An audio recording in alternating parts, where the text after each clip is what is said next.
I am Nicola, so I'm going to ask that you power down your electronics if you haven't already.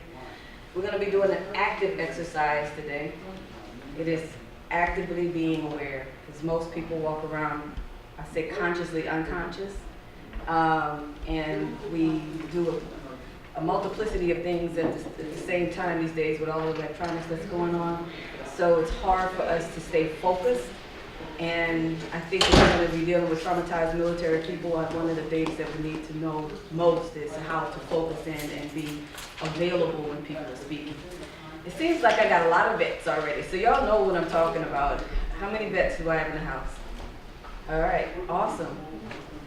So a little bit about me and how I got to do what I'm doing. I have been in ministry for probably more than 30 years. I started out really young. Actually heard the call of God at 14 years old, and I got ordained at 16, and I've been running for Christ ever since, pretty much. Most of my work has been outside of the walls of the church. I am not a pulpiteer, so to speak. Even though I've done pulpiteer work, I'm not the person that stands behind the pulpit on a Sunday morning. But most of the stuff that I do is generally out on the streets with gang members. I have worked with foster kids. I have worked wherever the people are, mainly with wayward kids, homeless population, wherever somebody needs me on the streets, that's where I've been. And every now and then I come in the walls of the church and I try to get church people to have the courage to go out and do ministry. And I try to go out and bring church people, homeless population or people on the streets in the church. So I'm kind of a liaison between the two. And a lot of the things that I've been doing lately has just been out of my own personal experience, because I burned out in ministry. I came to California about 3.5, almost 4 years ago, after building one of the largest multicultural youth ministries in Dallas, for an organization called Young Life. So I came here weary, tired, wanting some rest, and found myself pretty much in another fight with the school, and started recognizing things were happening to me physically that I couldn't explain. Like I started having a lot of aches and pains that I couldn't explain, and I started having extraordinary problems with my concentration and focus and things like that. And so shortly thereafter, diagnosed with fibromyalgia, but we still didn't know what was going on. I found out I was exposed to mold, so that was one of the external issues. But the other thing that I was learning is I was starting to develop symptoms now of post-traumatic stress disorder.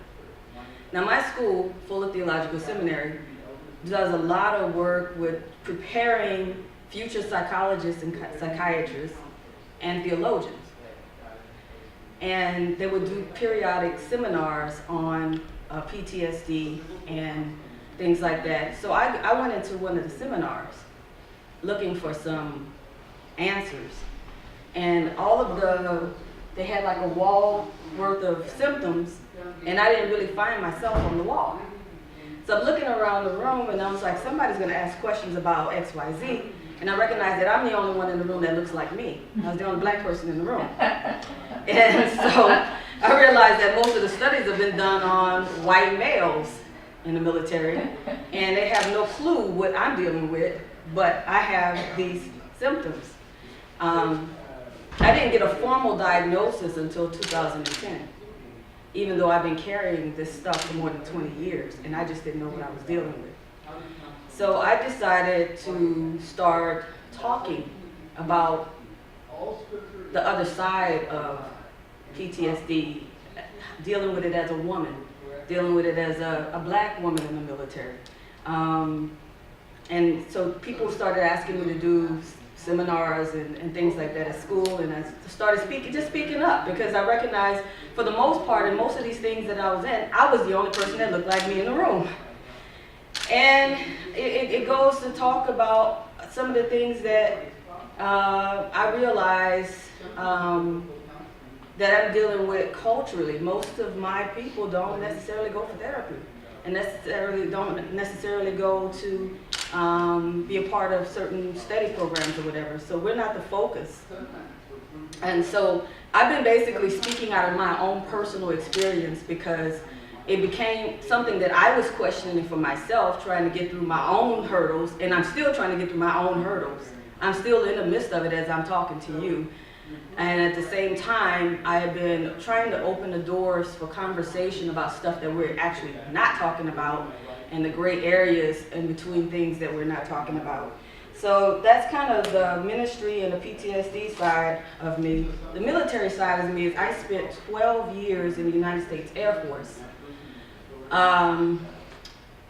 If it wasn't for one particular duty station, I think I would have had a blissful military career, even though you always feel the hurdles as an African American woman in this country. But for the most part, it was pretty good.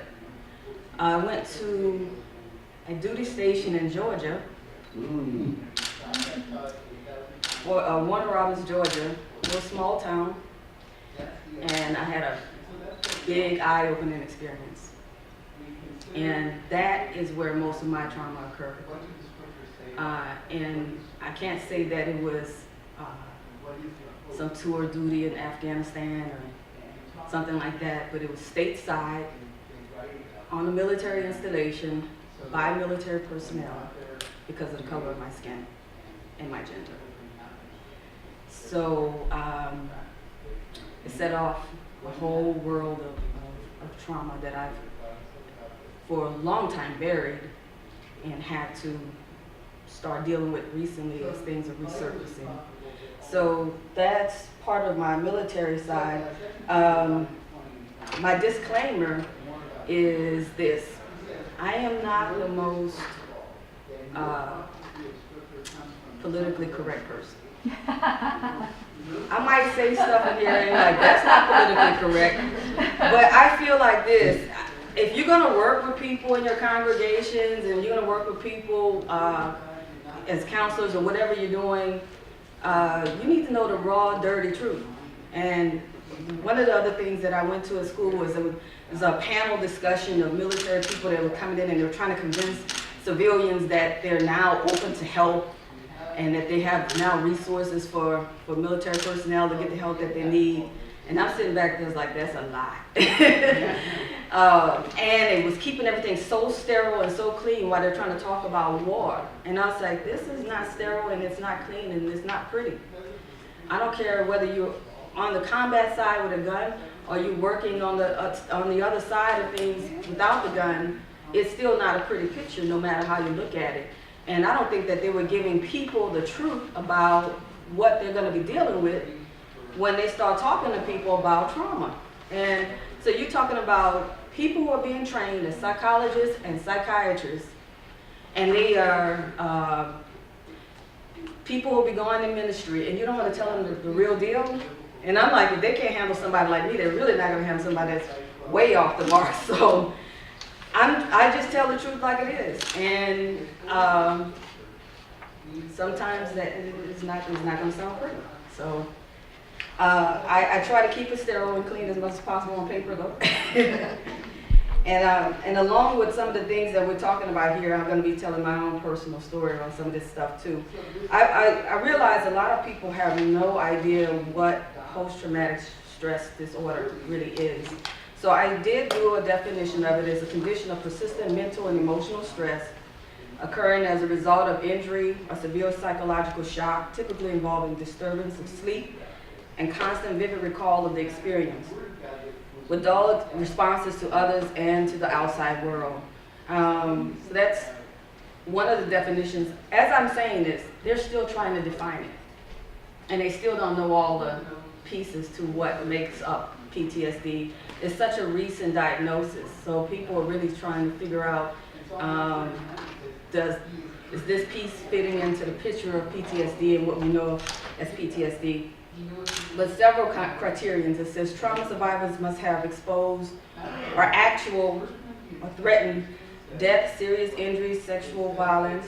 The exposure can be direct or it could be witnessed. Indirect, by hearing of a relative or close friend who has experienced the event, indirectly experienced death must be accidental or violent. Repeated or extreme indirect exposure to qualifying events, usually by professionals, non-professional exposure by media does not count. So the other criterion is intrusion or re-experiencing the event. And that can be in intrusive thoughts, flashbacks, nightmares, psychological and physical reactivity to reminders of the traumatic events such as an anniversary. All of these things, by the way, are things that I personally experience every time I'm preparing to do a talk. Even though I might not be talking about all of the personal events that I went through, just because I'm drawing from a place of trauma, I automatically go through flashbacks at times and 2 weeks worth of nightmares last time, last 2 weeks actually. So it's still pretty real for me. The avoidance symptoms is trying to avoid thoughts or feelings connected to the traumatic event, or avoiding people or situations connected to the traumatic event. And then you have the negative alterations in moods or cognitions, how we react. Another thing I deal with, memory problems. I might say something to you and 5 minutes later say the same thing because I've totally forgotten short term. Negative thoughts and beliefs about oneself or world. You might have a distorted sense of blame for one's self or others related to the event. Being stuck in severe emotions related to the trauma, horror, shame, or sadness, and being severely reduced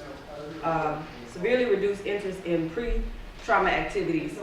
One of those things for me has been, I used to be a musician, and I played classical and jazz flute. And I have zero desire to do it anymore after the event. The things that used to bring me joy don't bring me joy anymore. So I have to try to find new ways to find things that bring me pleasure. Feeling detached, isolated, or disconnected from other people. One thing about that, I was just talking with friends, and this is why I say I don't think they have all the answers yet. And my friends, I have a couple of friends who are extreme extroverts, and I'm an extreme introvert. And the way it plays out for us is very different. Like, I need isolation. They don't want the isolation because they're extroverts, but they are so traumatized they don't want to go out. So I have one friend, she just got a service dog, so she can go back out into the world again because she's such an extrovert. Being alone for her was just too traumatic. But for me, people have to actually come sometimes and pull me out of my little hole because I won't come out. So criterion E is increased arousal symptoms, difficulty concentrating. It has been murderous for me to get through school. Thank God I am graduating in June. Oh my God, but my focus and my ability to concentrate is done. I can't do it. Irritability, increased temper or anger, difficulty falling or staying asleep, hypervigilance, and being easily startled. Some of the gray areas I wanted to talk about. Everybody's focused on combat trauma. And I think the reason why is because it makes a lot of sense. You send a person off to war, it makes sense that it's going to be a traumatic event for them. They're dealing with the enemy, they come back, they're heroes, and people can deal with that. Let's talk about combat trauma. That's the easy thing to talk about. And as horrible as it is, it's the easiest thing on the plate because it makes the most sense. You go on a war, you experience horrible events, you come back, you're traumatized. What people have a real hard time with is the stuff that makes zero sense, like military sexual trauma, which is just becoming a thing. And people are just becoming aware that this is a huge issue in the military. I heard the last case was like 5,036 cases that were reported. And these are just the cases that are reported. It's ridiculous. Everything underneath this is not being talked about because there's like people who will never report because they don't know, first of all, who to talk to about it. If their chain of command is connected to the person that was the perpetrator, and sometimes the perpetrator is the chain of command. So you don't have any, there's so many people. This is just what's talked about, 5,036 cases. It's ridiculous. And even as bad as that is, it's still more talked about than racial trauma or traumatic brain injury from something that has nothing to do with going to war, moral injury.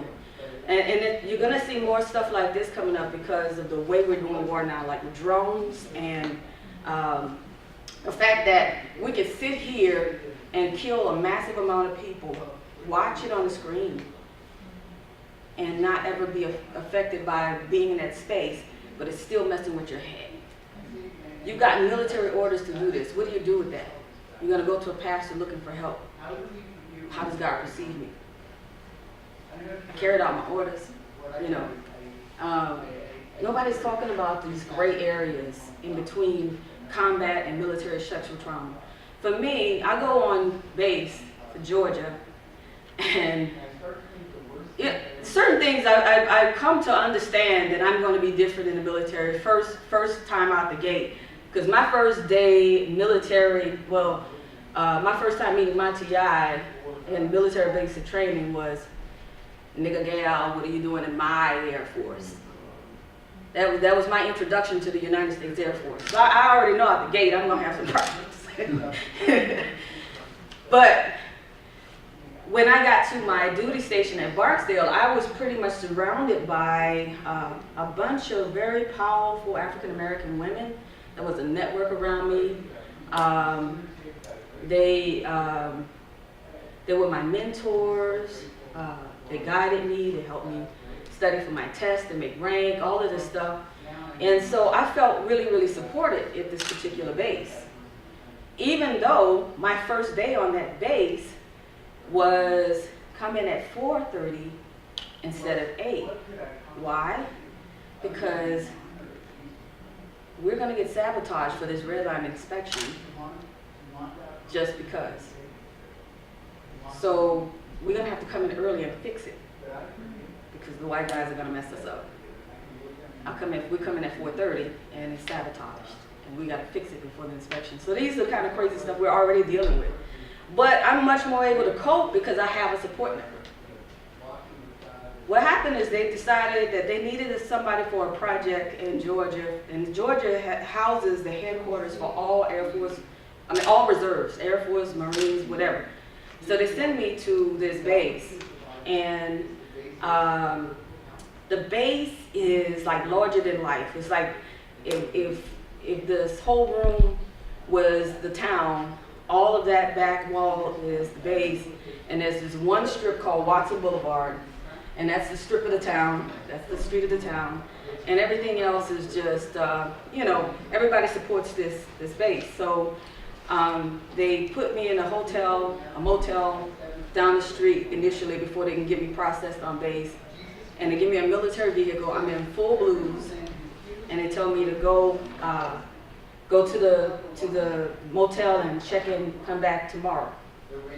So I'm driving, and I decided to go and see what my surroundings are down the strip of Watson Boulevard, because I know right here is just the base. And I come back around, and there's a black car on one side of me and a white car on the other side of me, and they're just screaming, "Nigga, gal, you get out of our town." And I'm like, wow, really? Welcome to Georgia.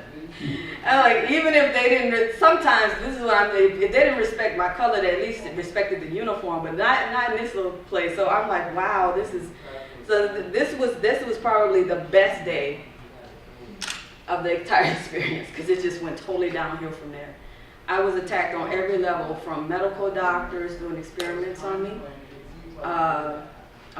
Imagine going to the dentist one day to get your wisdom teeth pulled. You get blindfolded, tied down, and no anesthetic, and they strip your teeth out of your mouth.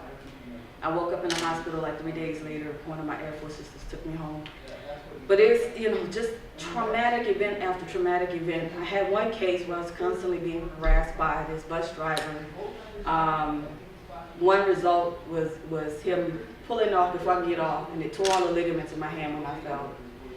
So now I'm in a cast and I'm typing with one hand. You know, all of these things were happening back to back to back, and I'm going up the chain of command. This was happening during the time of Anita Hill, Clarence Thomas situation.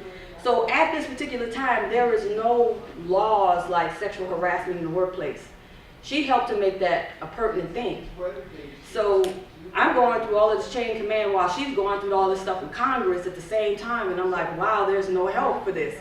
My case made it all the way to Congress, and it came back with 4 words. He was only playing. Yeah. So these are the kind of things that I went through, and I had to, in order for me to survive the experience, I still have black eye. I cannot recall most of the stuff that I went through. So I learned that my medical records actually thread the tide of what was happening. It tells the story that I can't tell mentally still today. So I'm just saying there's like a huge amount of gray area when we start talking about traumatic events, and it's not just, oh, they went to Afghanistan and they came back, and you know, it's a whole lot of stuff you're dealing with. Hypervigilance can happen in more than one ways as well.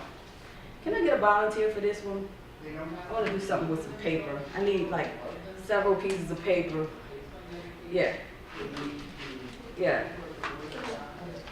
Okay. You volunteer? Oh, come on. Okay. All right. All right, so okay, so we need all of this.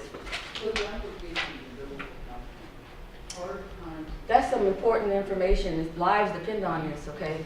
So what I'm going to need you to do is stack this in a perfect stack, because we got to get pilots off the ground. We need all of this stuff done, and it's, you know, it's kind of a do or die situation. Go.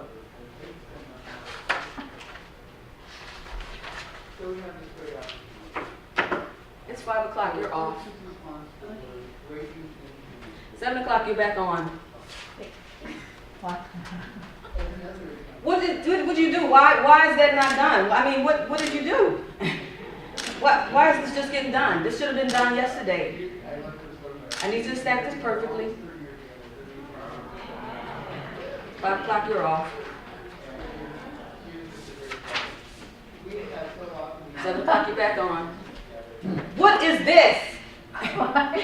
What, the pilots are late, and what is this? I need you, okay, strike 2. I've already told you about this. You're gonna have to go in and see the commander next. I need you to get this done. Now you have messed up a mission. We need you to get this done right now. Why are you not working? Okay. If I'm hypervigilant about something, and my job is not to hold the guns, but to hold the paper, what am I more hypervigilant about? The gun and the doors, or the paper? Exactly. But they tell us we have OCD. Because we're hypervigilant now. You got people taking the paper home with them. People doing all the work at home. Because why? Out of unnecessary stress, people decide they just want to destroy your work because you're black. That's what we do on a continuous basis. So now we're hypervigilant. My hypervigilant is no, it's not checking the doors. It's not holding the gun. I'm not checking all the alleys. I'm checking the paper. But these are the things that people are missing when they're doing their studies. And that's why I say they don't have the whole truth. Thanks, Steph. Here you go. Sorry about that, but that's how it went. That's what I'm saying. I'm telling y'all the raw and dirty truth, which is why people are straight crazy when they're going through stuff. And it, you know, it's ridiculous. Yeah, can I ask, you say you went to Georgia and that happened. Can I ask what year around that? I remember Anita Hills, but my memory is so bad. This was 91, 92 time frame. Yeah. Thought that stuff was over, huh? Yeah, I thought it was. I thought it was. So anyway, it took me 11 years of being out of the military before I finally recognized I had PTSD. It's a delayed response. So this is the mess up when people are talking about getting their benefits. Because you get out and you think you're all right. You're still strong, you're still young, you're still virile, you still have your energy, and you think, I'm fine. And stuff don't hit you till down the road. So it took me 10 years to finally get a diagnosis of post-traumatic stress disorder because I didn't recognize I had it. I didn't even know what to look for. I didn't know it was a thing. You know, it wasn't a name. The name is really still pretty new.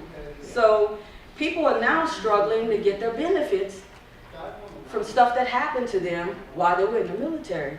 I'm in this battle, which is why I had to open this case up again after almost 20-something years. I already talked briefly about the stigma. It's a huge stigma in the military about getting help. We do not ask for help. Because you're defective. You're defective, you can get put out, you can lose your security clearance. All of these things could affect you. And now these are the people that came to my school telling all of us on the panel, that has changed. There's now a space and avenue for new recruits to get. That's a lie. I still have people in, and they still like calling me at 12 o'clock crying because they can't talk to somebody on the base because they're gonna, oh no, I'm not losing my security clearance over this. You know, so it's a huge stigma, and we as African American people have a hard time asking for mental and emotional help. So I'm noticing things that happens to us, like you're hearing. This is the thing that made me mad. I did a blog about the Fort Hood situation because the media always paint one Lone Ranger out there going crazy, berserk by himself. Nobody talks about a system that's pushing people over the edge. Literally pushing people over the edge because you got to go through so many hoops just to get your benefits, just to get stuff that, you know, going to help you cope now that you've gone through all of this for your crazy country. So I was thinking about, you know, the fact that you will not hardly ever see a black woman blowing something up or shooting them down. However, we implode. All of those beautiful black mentors I told you I had in the military all died before the age of 56. They're all gone. Now we're the next crew, we're all around the ages that they are, and we're all struggling with our health. And I do what I'm doing right now in honor of Margaret Mayweather, who was my mother in the military, and all of my military sisters I'm still trying to save right now. It is so real. It was stress that took them out. Cancer, diabetes, heart attacks, strokes, they're all dead. And here we go, the next generation trying to fight all of these ailments all over again. So it's really real. Most of the time, since we're not going to come looking for a therapist, we will come to your church. Sit on the back row and pray for Jesus to fix it all. Dear God, take this pain away. Dear God, help me get through this. Lord, if you hear me, you would help me. Slip in on the back row, and like this brother said right here, backs to the wall, because we don't want to be in the middle of stuff. Some of us are still triggered sitting in the middle of rooms. Some of us are on our last leg. Think about this. If you have a church or you're a leader of a church, most people are really entrenched in their practice, what they do on Sunday. So this is the thing that you do, and it's very, very familiar to you. But what is it like if a person comes into your space that doesn't know anything about your church, probably doesn't even know about your religion, but they're just looking for some help? What's their first impression? If you have parking lot attendants, how helpful, how friendly are they? If you have greeters, are they mean? ushers, you know those mean ushers, come on this way, you know. I got a seat up here, you know how I'm like, you know, some people might be on their last, like, God, if you don't meet me here today, I am done, you know. And here's some mean usher that walks up to, I'm done, I'm out of here, you know, I don't even, you know, so, you know, how, when you bring in people into your, when you're saying that the doors of the church are open, and are you aware, are you cognizant of everybody is not familiar with the way you do stuff, and you might want to train your people to treat folks as if it's their last chance. That kind of sensitivity invites a space for people to be able to come in and meet with a God that could possibly help them.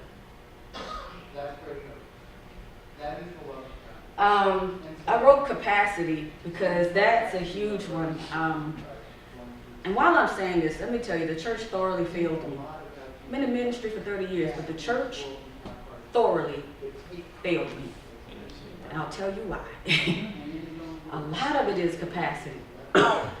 If you don't have the ability to hold, grieve, talk about, articulate your own story, you have no space for mine. So what you're going to do, you're going to give me a scripture and a prayer and send me on my way and dismiss me because you can't hear my stuff.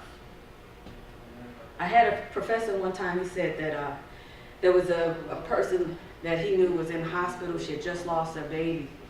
And you know, she's grieving and the family's grieving around her. And the nurse comes in and she's agitated. Like, why is she could have another baby. Why is she going through all of this? And they was noticing that she was really becoming kind of just mean about the whole situation. And come to find out, this woman, this nurse, had a miscarriage. No one gave her the space to grieve, so therefore she could not give this woman her space to grieve. So I'm going to ask you if you have worked through your own issues or working through your own issues. Are you in touch with what you're going through? Are you able to admit, you know, you got some stuff you're working through? Because if you can't give yourself that space, you have no space to give somebody else who may be coming to you that's in need of that type of help. That's another thing that I want to talk about is having your own support team. I did this all wrong, by the way. A lot of stuff I did wrong in ministry, so I'm talking from my own personal experiences and I'm talking from my own pain. The last ministry I built, I did not have authentic supporters. I had a lot of pretenders in my space, pretending. But when it came time for me to really talk about the stuff I was going through or have a safe space to land with my heart issues, I realized I didn't have a lot of space to do that. And the people that came into my space to support me eventually, and that's mainly here, have been non-Christian people. Buddhists. People who know how to sit with pain. Because I noticed that all my Christian friends always had a sermon for me. But they had zero capacity to sit down and listen to me. And this one lady, she's like, you just need to be heard. You just need to be heard. And I had no space to do that. I had no support before. I had no people around me that were really true, strong prayer partners. I did not have my own personal therapist at the time. But I think that every minister needs their own therapist. I do. I really, really do. I think that every pastor needs a group that will hold on to them, tell them, you know what, you've been working kind of hard. You might need to relax a little bit. Don't you think you've been pushing it a bit? You know, I didn't have anybody in my corner saying stuff like that. I mean, zero. I had people that's constantly saying, you know, what's the scriptures where they keep throwing at you to keep moving? Just keep it going, you know, and just nobody to hold me accountable to the fact that I was a workaholic. And that's basically how I was working through my issues. I was a complete and total workaholic. And what better work to do than ministry? Because it's never completely done. So you can just keep going and going and going and going and going. And nobody stops you because you're doing great work. You're working for the Lord. And no, it burned me out. So you do need your own support, your own accountability, and you need healthy boundaries. And the way I found healthy boundaries is through the 12-step program of Al-Anon. I don't mind telling you that because I do have addicts in my family that qualify me, but I think whether or not you do, it's a good place to go because it definitely will help you develop some tools in order to work with people that are hurting in your congregation. I already said this, but be more of a listener than a talker, that's huge. Yeah. I know that's our practice. We're used to talking, this is what we do. But we don't need you to talk, we need you to listen sometimes. Just be quiet. Sit there and feel what the person is feeling, which is empathy instead of sympathy. Now, I interviewed several of my friends, and I said, if you were standing in front of a group of pastors, what would you want them to know? And they said, tell them not to feel sorry for me, but tell them to understand me. I was in the library and I was getting some books about business, and this guy came up behind me. He's like, I can help you with some of this stuff. And so we sat down to talk, and I found out he was a Marine. And he was back stateside because his dog had got killed in a blast, and he was waiting to get another trained dog. And he said, I have PTSD, and the way I cope is I'm an alcoholic. And he said, I don't do well with peace and quiet. I literally go back to the war zone because hearing the bullets go off is the only way I could rest. I mean, it's really crazy how we all find ways to cope with stuff. And I said, but if you were to find refuge in, like, maybe a church or something, what would you want them to know? It's like, first of all, stop feeling sorry for me, have empathy for me, and be genuine. Because people use veterans for their own personal, whatever, programs. And so I would say be real, you know. So all of, out of 12 people that I talked to, they all said, do not sympathize, empathize, basically. That was the bottom line. And this is a huge one. Don't try to fix me. You can't. It's not that simple. How many times, I don't know how many times I've gone to a prayer circle or something and I say, pray for me. I'm not in a good spot with God right now. I'm a little mad with God at the moment. And folks, like, I was sitting in one of these circles, and then after my prayer request that I put out there, the entire table just goes around on ways they can fix me and scriptures they can give me. And I was like, you know what? I'm never coming back because you can't fix me with a scripture and a prayer. I believe in the power of prayer. I told y'all, I got ordained at 16 years old. I love Jesus. I've been a Jesus freak forever. He is my Savior. He is my Lord. However, I have learned that some things are just process. I have to walk through process when it comes to my trauma. I wish that I could snap my finger and it is done overnight. It is not. How many times have I prayed, God, just take this away? It is not. So, people go through that extreme, and the other extreme I saw is them trying to expel demons out of folks, thinking that the trauma is demonic. That's crazy. That you're now being re-traumatized all over again because now I have a demon. Or I just don't have enough faith. That's the reason why.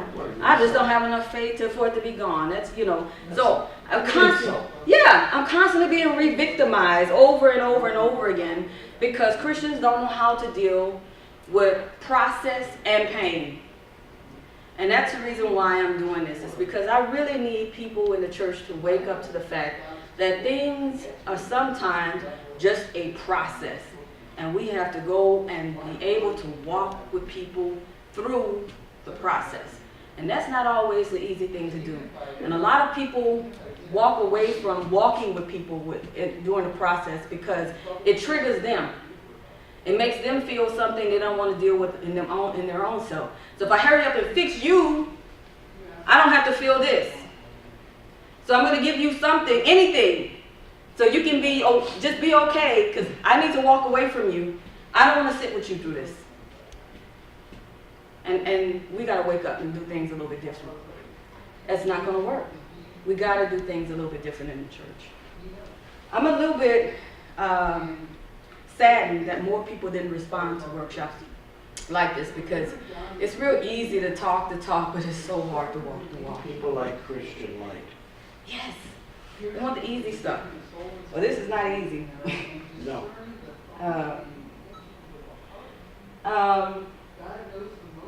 Asking a person how they're feeling is probably dangerous territory too.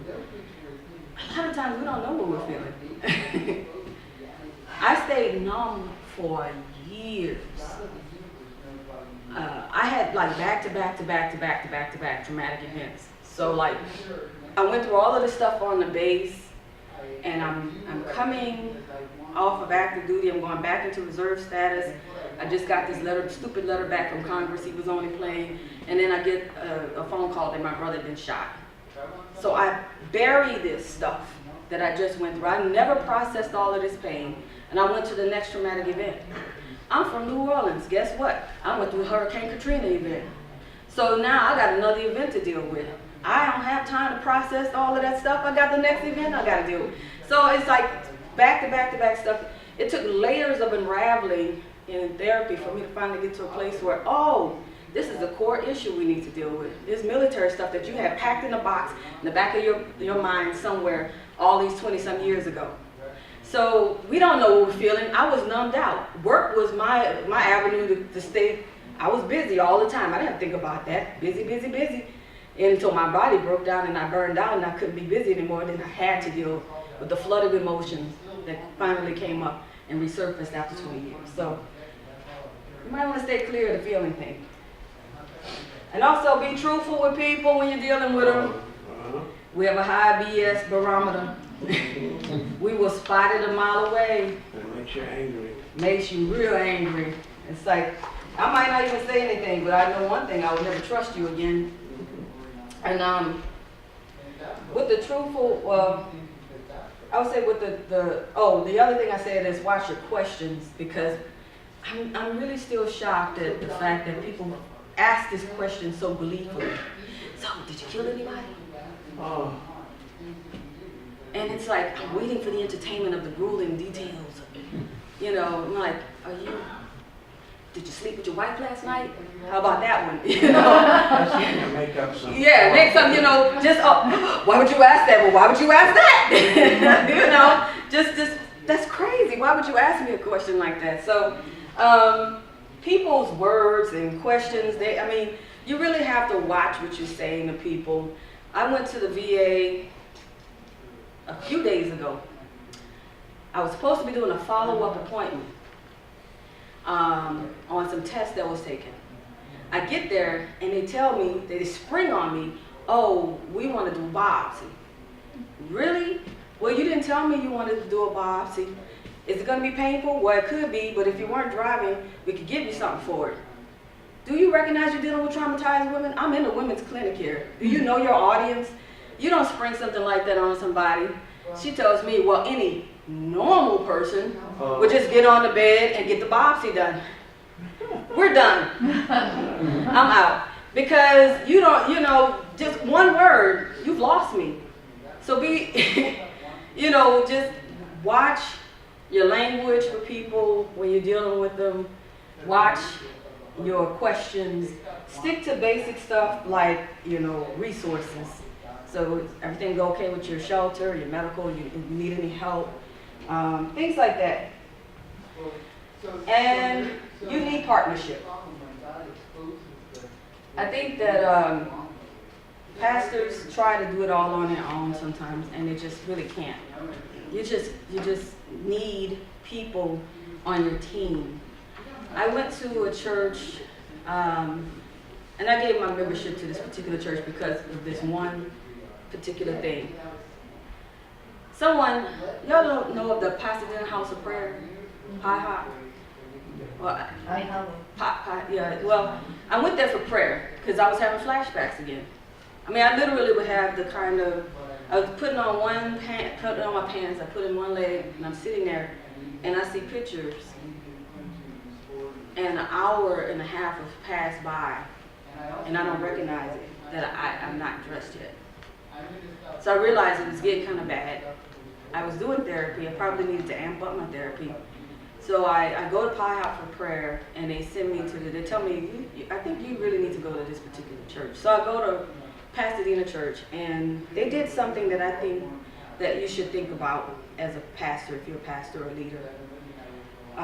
They did the whole church service, and then they said, anybody needs special prayer, stay in. Everybody else is dismissed. I thought that was amazing because it gave people a space, uninterrupted, to go and sometimes that's the only way you're going to reach somebody that's in need is stay back, hang back for prayer if you want prayer. Because most people are not going to ask for help. And if you're black, you're not going to ask for therapy. So I go up for prayer, and she's like, I'm just going to sit with you for a moment after she prayed. This woman read me all the way through. The way she prayed, I was like, wow, that's phenomenal. Then she just like, I'm just going to sit with you for as long as it takes to process this. And then she asked me, have you amped up your therapy sessions? Because what is she? A minister and a clinical psychologist at the same time. And she recognized there's a duality between the spiritual and the natural. And a lot of pastors don't have that training, so you need to bring people on your team that do. I think that you need to have a resource list, and I provided one on the back, and Stephanie, my friend back there, she did an amazing job of adding the resource list on my website. So even if you lose that piece of paper today, the resource list that I have is on my website. But you need to build your own resource list of people that's around your area where you can get some help, where to steer people,